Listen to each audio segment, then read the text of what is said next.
Lo primero, bueno, presentarme, soy Miguel Mas, Managing Director de Monetago para España.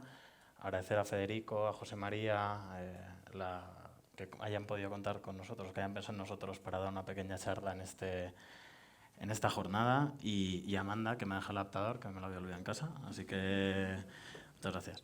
¿Qué me gustaría...? No, cambio así, de teclado, de toda la vida.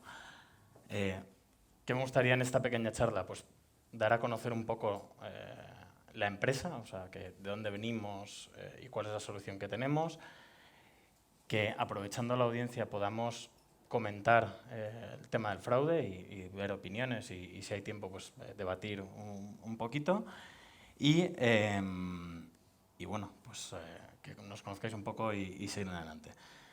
¿Qué hacemos como Monetago? Tenemos un servicio para evitar la financiación duplicada de facturas y otros documentos independientemente del producto. O sea, cualquier producto de financiación que tenga como subyacente una factura, una orden de compra, una bill of lading, un documento de almacén, un registro de almacén, N documentos, que se pueda comparar de una forma segura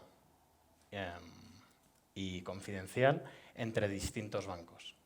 Obviamente, el tener un volumen significativo es clave y ahora veremos un poco qué estamos haciendo para conseguir ese volumen a nivel global.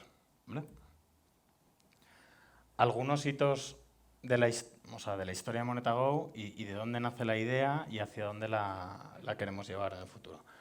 Monetago nace en 2014 como una plataforma de arbitraje entre distintos exchanges de blockchain. O sea, nada que ver con lo que hacemos ahora. Derivado de ese conocimiento en blockchain, la reserva del ¿cómo es? RBI, lo tengo aquí apuntado, Reserve Bank of India, o sea, el Banco Central de la India, se pone en contacto con distintas compañías que tienen mucha capacidad en blockchain y en servicios financieros para hacer un piloto de duplicación de facturas en la India. Hace el piloto con Monetago, lo ganamos y esa solución lleva en producción desde 2018 y ha procesado unos cuantos millones de facturas hasta la fecha. La solución de la India está basada en blockchain. De hecho, estando en producción sobre blockchain, hicimos la primera migración de Hyperledger a Corda por motivos de fácil información y por motivos básicamente de network en Corda, en R3.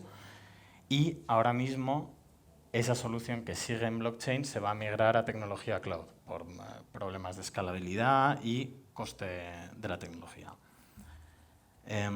De ahí pasamos a Singapur. Singapur ha tenido unos problemas en la última década con la operativa de commodities bastante importantes, de unos cuantos miles de millones, y la Asociación de Bancos de Singapur decide buscar una plataforma que les ayude a mitigar el riesgo en esas operaciones. Pues, ganamos el RFP, construimos la plataforma y esa plataforma ya está en una tecnología distinta, está en cloud, pero habla con la plataforma de India para comparar registros. Importante que está en producción, que no es regulatorio, o sea, no es obligatorio para los bancos que operan en Singapur utilizarnos, pero sí que tanto el regulador como la asociación de bancos recomiendan encarecidamente que la usen.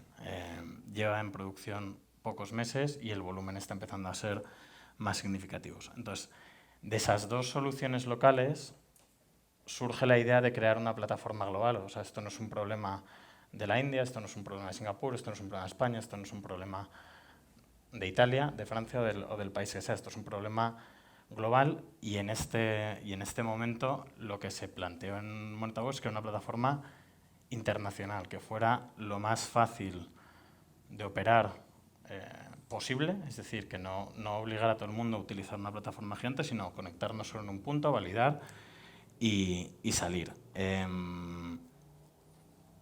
De ahí, una vez construida la plataforma, tenemos un partnership con Swift, por lo cual los bancos que son los 11.000 bancos que utilizan Swift pueden utilizar nuestra plataforma desde un servicio nuevo que se llama API Gateway. Es básicamente donde Swift está poniendo una serie de servicios sobre validación de pagos instantáneos, el Banco de Inglaterra lo mismo, y el único servicio que no es de SWIFT o de un regulador es el nuestro, que está en esa plataforma.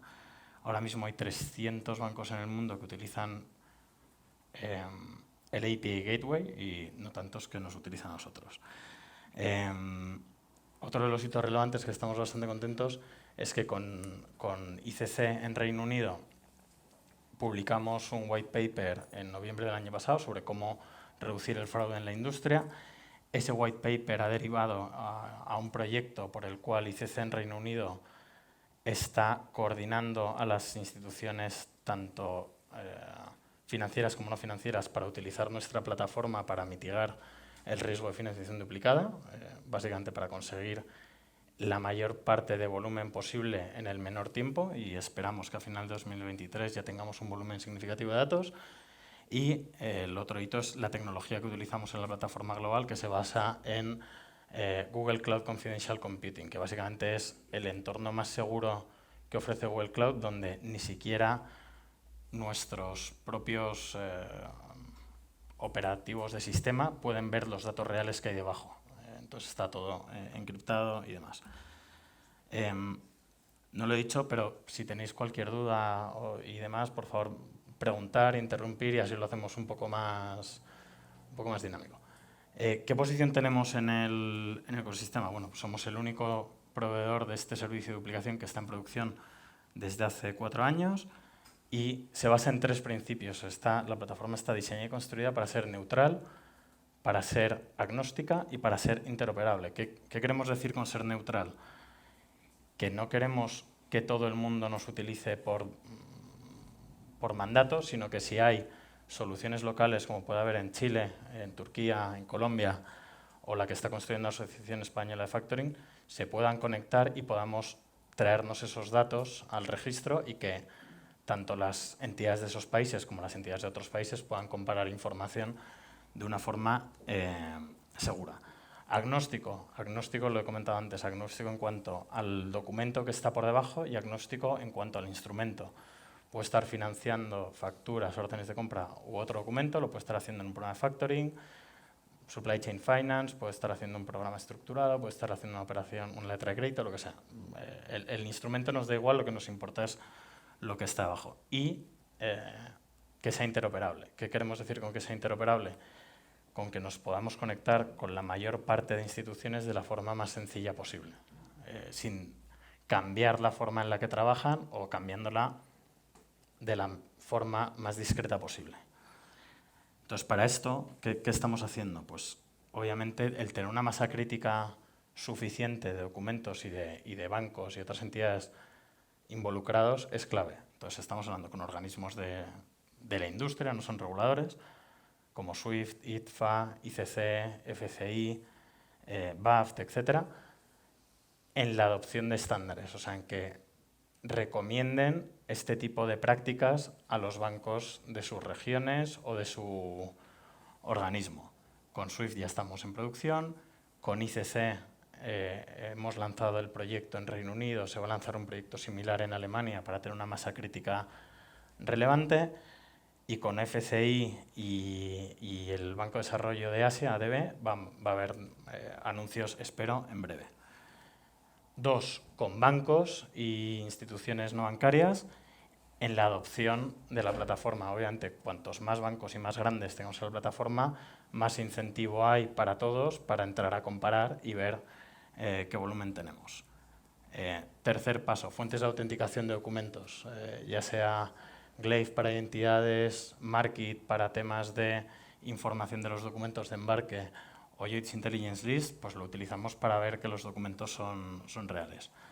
Con plataformas operativas e intermediarios de Electronic Bill of Lading, como Contour o Congo, y con plataformas como EFCOM para permitir que, por ejemplo, los clientes de EFCOM en el futuro, desde la propia plataforma, si quieren, puedan comprobar antes de financiar si las facturas las ha presentado otra entidad en su país, en otro país o donde sea. Y luego con asociaciones bancarias nacionales, pues con, obviamente, la Asociación de Bancos de Singapur, con CBI en Italia, con la Asociación Ucraniana de Factoring, con AMEFAC en México, con Azerbaiyán y demás. Aquí con con la Asociación Española de Factoring estamos iniciando conversaciones.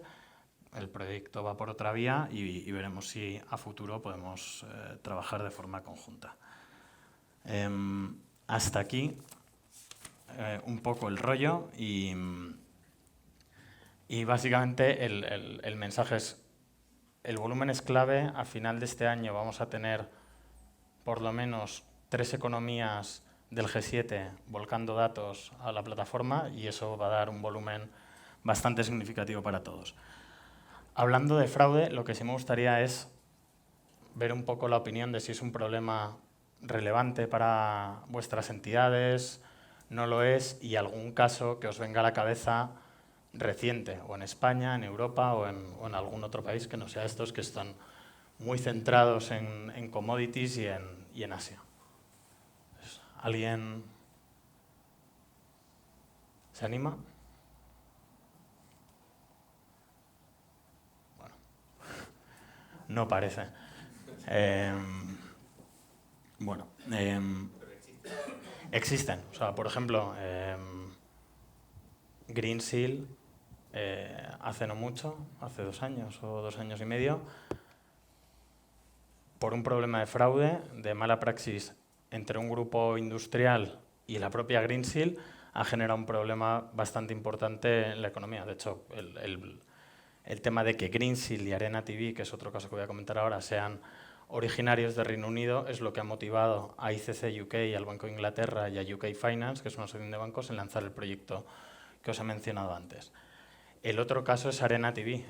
Arena TV era una compañía, o es una compañía, no sé si sigue en activo, creo que no, que tenía cámaras de televisión, altavoces, pantallas y subarrendaba los equipos a la BBC, a distintas cadenas para retransmitir eventos, desde el Festival de Glastonbury a partidos del Seis Naciones, etc. Facturaban unos 34 millones de libras, la empresa tenía 34 años de historia, o sea, no era un empresón, y ha creado un agujero de 240 millones de libras en el último año. ¿Cómo? Utilizando facturas falsas, una sociedad en Hong Kong y enviando facturas reales y falsas a distintas entidades, tanto en Reino Unido como fuera, que las están financiando. Hay una oficina de fraude en Reino Unido que está precisamente con ese caso y ese es el otro motivo del lanzamiento del proyecto de Reino Unido. O sea, el problema o el fraude existe, no sé si es tan visible o no como creemos nosotros, pero vemos como un problema relevante.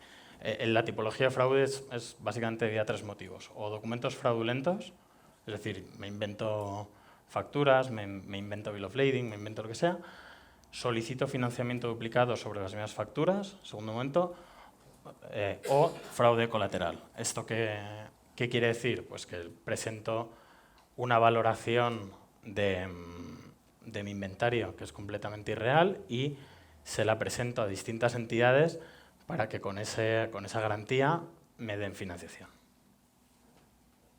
¿Dudas? ¿Algún comentario? Bueno, he sacado eso y no sé cómo. Sobre la plataforma, lo primero, está en producción desde noviembre, se puede acceder por distintas formas que mencionaré en un momento.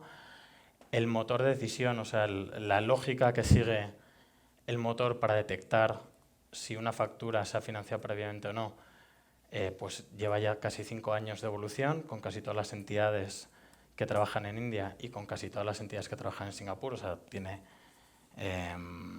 bastante rodaje. Utilizamos para la facilidad de uso estándares de mercado, ya sean OpenAPI 3 o certificaciones ISO. Cumplimos con las normativas de residencia del dato, o bien europeas o de los distintos países, gracias a Well Cloud y otro partner que tenemos. Y la plataforma se basa en comparar datos de forma privada y segura. O sea, nosotros, los datos que proporcionan las entidades, lo primero que hacemos es encriptarlos, se genera lo que llamamos un hash, que es como una huella dactilar del documento, y además cogemos todos los campos que tiene ese documento y los combinamos n veces y generamos para cada una de las combinaciones un hash único. todo eso se compara contra los datos que tenemos en el registro y te devuelve si el documento existe 100% en el sistema, si no existe 100% en el sistema y 3 estados intermedios. Riesgo alto, y hay algo muy parecido, riesgo medio, tienes n campos en común, o riesgo bajo, hay determinados campos que sigue. Más datos. Hasta ahora hemos procesado 4 millones de transacciones, serán 5 a final de mes. Hasta ahora hay un 1,1 casi de solicitudes de financiación duplicadas. Esto, si lo llevamos a números, son unos 150, 200 millones en función del volumen de fraude que se ha prevenido entre la India y Singapur. Y es curioso porque, parecido a cómo operan los clientes en España, hay unos picos de estacionalidad a fin de trimestre, a fin de semestre y a fin de año súper elevados en cuanto a solicitudes de financiación duplicada. El coste que tenemos puede ir desde 35 céntimos por la comprobación de documento. Ese coste, pues, hay entidades que deciden repercutirse a los clientes, hay entidades que deciden asumirlo como parte del margen y, como os decía, está disponible en producción ya. No he traído, y me he dado cuenta, ni una pantalla ni una demo, porque no quería tampoco extenderme muchísimo en la presentación, pero algunas personas de esta sala creo que lo han visto funcionando y bueno, existe, no es una PPT. ¿De qué forma se puede operar con nuestra solución? Pues hay básicamente 3 formas, en breve habrá una cuarta, que es vía EFCOM. Lo primero, vía Swift, usando su API Gateway. Obviamente nos apalancamos en todo el proceso de due diligence que hemos pasado con Swift durante más de 3 años. Se usan las credenciales de Swift y el proceso es bastante sencillo desde un punto de vista bancario. Hay bancos que deciden no utilizar la ruta de Swift, por así decirlo, y hay un API que se puede llamar. Y la tercera forma, para aquellas entidades que no quieren invertir o no quieren desarrollar nada, hay una plataforma web a la que se puede subir un fichero en CSV y te devuelve los resultados, los consultas vía web y a partir de ahí tú ya marcas si has financiado, no has financiado, etc. O sea, al final lo que queremos es que desde un factor o una financiadora más pequeña hasta un superbanco puedan comprobar si hay financiación duplicada o no de una forma lo más sencilla. ¿Cómo es el proceso? Y aquí terminamos. Pues la entidad envía la información de los documentos a la plataforma, o vía API, o vía web, o vía Swift. Esa información se normaliza, se encripta, se crea un hash, se crean las n permutaciones, se compara contra el registro de hashes, o sea, no comparamos contra información del documento, o sea, comparamos hashes contra hashes, eso es importante, y a partir de ahí, de vuelta, se recibe un scoring de rating de ese documento. Son 5 niveles, como he dicho, alto, crítico, alto, medio, bajo o nulo. Y a partir de ahí, la entidad, en base a esos resultados, puede tomar la decisión o bien de financiar esos documentos o bien de no financiarlos. Es decir, una empresa puede enviar el mismo grupo de documentos a distintos bancos porque está en un proceso de, pues, casi de puja. Distintos bancos pueden subirlos y pueden ver si uno ya estaban subidos, es decir, los tiene otro banco en análisis, por así decirlo, o bien si ya se han financiado. Eso no quiere decir que haya intento de fraude, puede ser que simplemente sea parte del proceso normal. A partir de ahí, eso ya la entidad sigue con su proceso operativo normal y corriente en el sistema que utilice, con los equipos que utilice y demás, de la forma habitual. Por eso decimos que queremos ser interoperables. Entramos en un punto inicial, comprobamos, devolvemos resultado y a partir de ahí la entidad sigue con el proceso como estaba acostumbrada. Pues hasta aquí todo. He intentado ir lo más rápido posible. No sé si hay alguna duda, alguna pregunta. Los niveles de rating a lo que te refieres son la respuesta, que no son binarias. No es sí o no. No es sí o no. Es sí, no y entre medias 3 categorías más. Y entre medias 3 en función de esas combinaciones de campos. Oye, esta factura se parece muchísimo a otra que tenemos, pero no es exactamente igual, y la entidad, como ha subido los datos, la entidad sí puede ver qué campos han tenido match. Oye, veo que el número de factura, el importe, la fecha, el no sé qué, y me cambia 2 decimales. Oye, ¿y toda esa información que te mandan los bancos, dónde está? ¿Quién se la queda? ¿Dónde reside? ¿En un servidor tal? ¿Lo distribuís en nodos en la red? ¿Cómo funciona eso? Nosotros no nos quedamos con la información del documento. Nosotros nos quedamos con la información encriptada, con los hashes. O sea, la API, y esto podemos explicarlo con más detalle, encripta la información. O sea, lo primero que hace es toda la información, primero la normaliza, quita comas, simplifica nombres, etc. Luego la encripta con un algoritmo normal y corriente. Luego la combina y crea lo que llamamos un hash, una huella digital. Todo eso se guarda en el entorno de Google Cloud Confidential Computing. Hay centros de procesamiento en todo el mundo, en Estados Unidos, en Londres, en Bruselas, en Alemania, etc. Y ahí reside, pero no reside la información del documento, no reside la información que ha enviado la entidad, reside solo el hash, que si no tienes el algoritmo de traducción... Si no tienes la llave, la otra llave no puedes. Y eso ha pasado todos los sistemas de control que los grandes bancos que tenéis realmente os habrán exigido, ¿no? Sí, y de Swift.